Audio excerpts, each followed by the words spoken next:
Welcome to Brainish English Stories. And now, where was Mary? Job would have felt better if he could see her because he was very worried about her.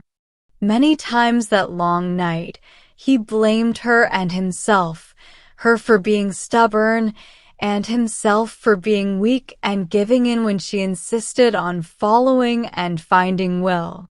Mary did not sleep that night, just like Job.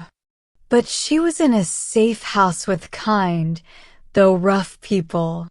She did not fight when the old boatman grabbed her arm to make sure she followed him through the busy docks and strange small streets.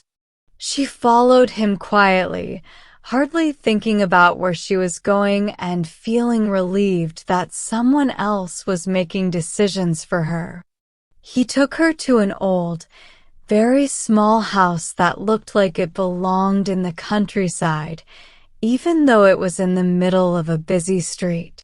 He pulled her into the house and, happy that he didn't lose her on the way, he said, "There," and gave her a big pat on the back. The room was bright and woke Mary up. Maybe the pat on the back helped too. She felt shy about explaining why she was there to a small old woman who was busy by the fireplace when they came in.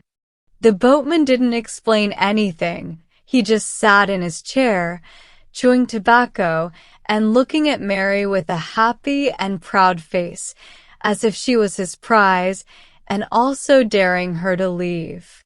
The old woman, his wife, stood still with a poker in her hand, waiting to know who her husband had brought home so suddenly.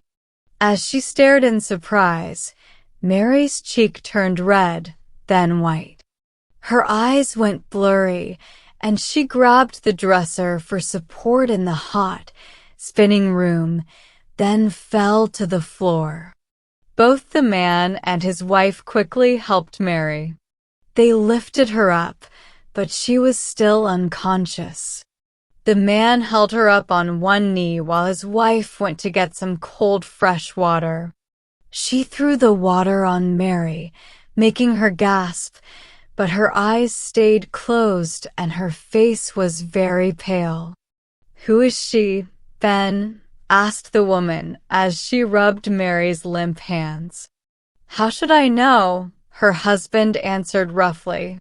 Well, in a gentle voice, like talking to upset children and half to herself. "I just thought you might know since you brought her home." "Poor thing. We shouldn't ask about her, but just help her. I wish I had my smelling salts, but I lent them to Mrs. Burton at church last Sunday because she couldn't stay awake during the sermon." "Oh dear, she is so white." "Here, you hold her up a bit," said her husband. She did what he asked, still talking softly to herself, not minding his short, sharp words. To her old, loving heart, even his gruff words were precious, because he had been her husband for many years. Even though he was rough, he secretly felt comforted by her voice, but he would never show his hidden love if he could help it. "What's he doing?" she said, bending over Mary to support her drooping head. "Taking my pen that I've had for over 5 years. Oh my, he's burning it. I see now. He knows what he's doing. Burnt feathers are always good for someone who fainted. But it doesn't wake her up. Poor girl. Now what's he doing next?" "Well, he is smart, my old man." "I never thought of that," she exclaimed as he brought out a bottle of strong drink called Golden Wasser from a cupboard. "That'll do," she said as the drink he poured into Mary's mouth made her start and cough. "Bless him.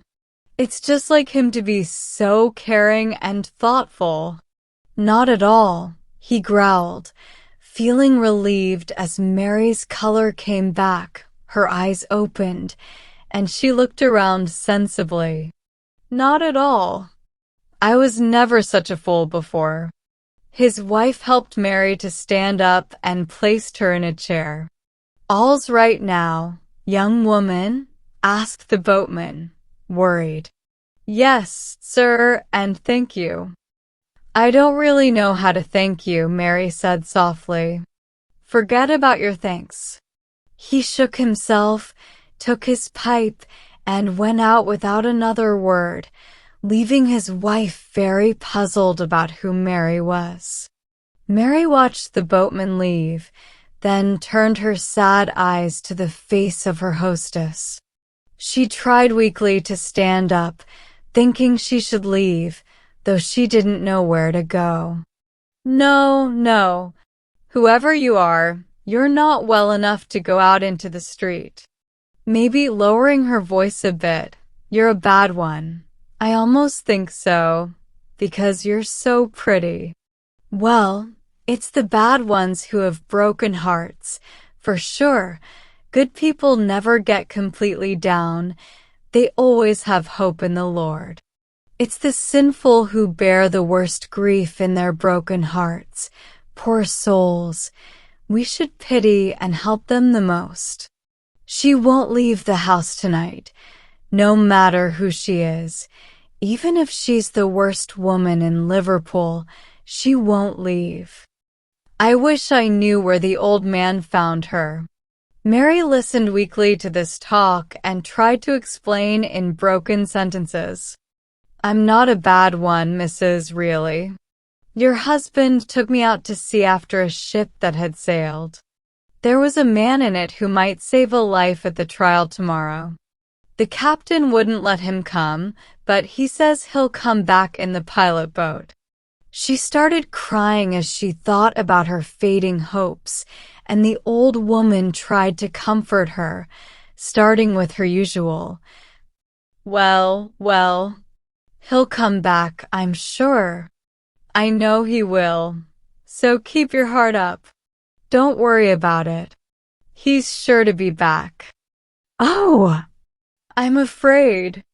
I'm so afraid he won't, cried Mary, feeling a bit better because of the woman's words, even though she knew they might not be true.